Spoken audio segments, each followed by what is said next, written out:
की तबीयत ठीक नहीं रहती। कहा यह जाता है, वहां मौजूद जो अधिकारी होते हैं वो कहते हैं, एम्बुलेंस बुलवाते हैं, एम्बुलेंस में बिठाया जाता है, वो कहा जाता है अस्पताल लेकर जाइए।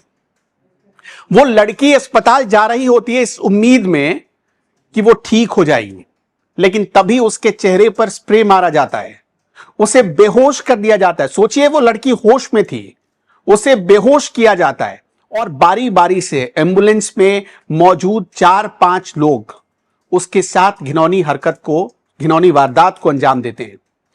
लड़की बताती है कि फिजिकल टेस्ट के दौरान मैं चक्कर खाकर गिर गई थी। थोड़ी देर मुझे वहीं बिठाया गया, ग्राउंड में मौजूद एम्बुलेंस बुलाई गई, एम्बुलेंस के ड्राइवर और टेक्नीशियन ने मुझे अंदर बिठाया। भर्ती ग्राउंड से मुख्य मार्ग डोभी पटना पर एम्बुलेंस पहुंची तो एम्बुलेंस स्टाफ ने गाड़ी रोककर मेरा एडमिट कार्ड गले से निकाल लिया। यह भी कहती है वो कि दोनों आरोपियों ने बीएमपी 3 के गेट पर खड़े लोगों से पूछताछ की थी कि क्या मेरा कोई जानने वाला है, लेकिन जब परिचित कोई भी नहीं मिला तो एम्बुलेंस अस्पताल के लिए रवाना हो गई। रास्ते में टेक्नीशियन ने इलाज के बहाने गलत हरकत शुरू कर दी।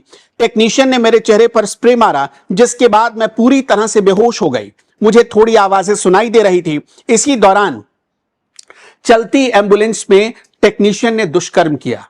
टेक्नीशियन नहीं, इसमें ड्राइवर ने बाद में उसके साथ घिनौनी हरकत की। लड़की ने यह खुद स्वीकार किया है। सिकरिया मोड़ पर यह पूरी दुष्कर्म की घटना अंजाम दी गई है।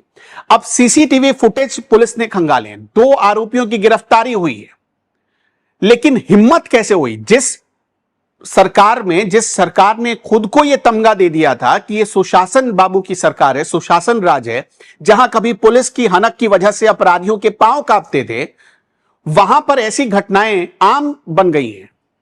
कहीं भी जाकर लोगों का मर्डर कर देना, किसी के घर में घुसकर किसी को गोली मार देना, और इस तरह से पुलिस भर्ती में आई हुई एक लड़की की आबरू के साथ खिलवाड़ करना, यह क्या दर्शाता है? क्या इसी सुशासन के लिए आपने नीतीश कुमार को मुख्यमंत्री बनाया था या नीतीश सरकार को चुना था? यह तमाम ऐसी घटनाएं एक ही तरफ इशारा करती है कि बिहार में लॉ एंड ऑर्डर सरकार के हाथ से बाहर निकल चुका है। लॉ एंड ऑर्डर के मामले में नीतीश सरकार फेल होती जा रही है।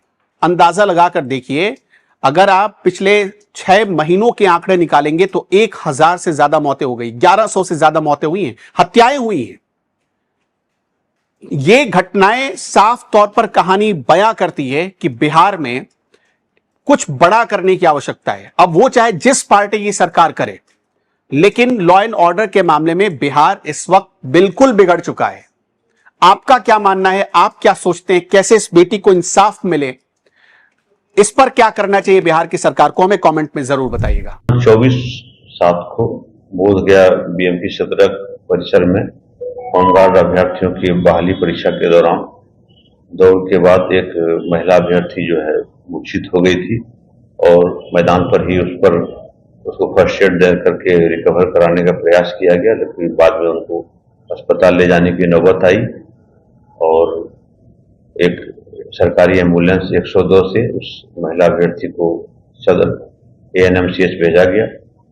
बाद में महिला अभ्यर्थी ने आरोप लगाया कि एम्बुलेंस में जो अंदर में जो कर्मी था उसके द्वारा उसके साथ दुष्कर्म किया गया है, और इस सूचना को प्राप्त होते ही सबसे पहले हमने महिला की चिकित्सा सुनिश्चित की और जो एम्बुलेंस कर्मी थी उसको हिरासत में लेकर पूछताछ किया गया और उसका जवाब संतोषजनक नहीं पाया गया।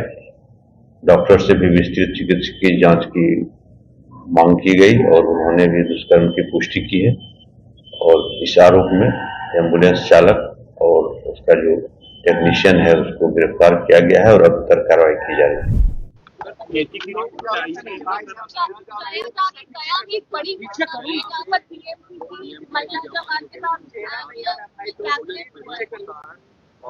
आरोपी को गिरफ्तार भी कर लिया गया है। देखिए, एक के बाद एक जिस तरीके से बिहार में आपराधिक घटनाओं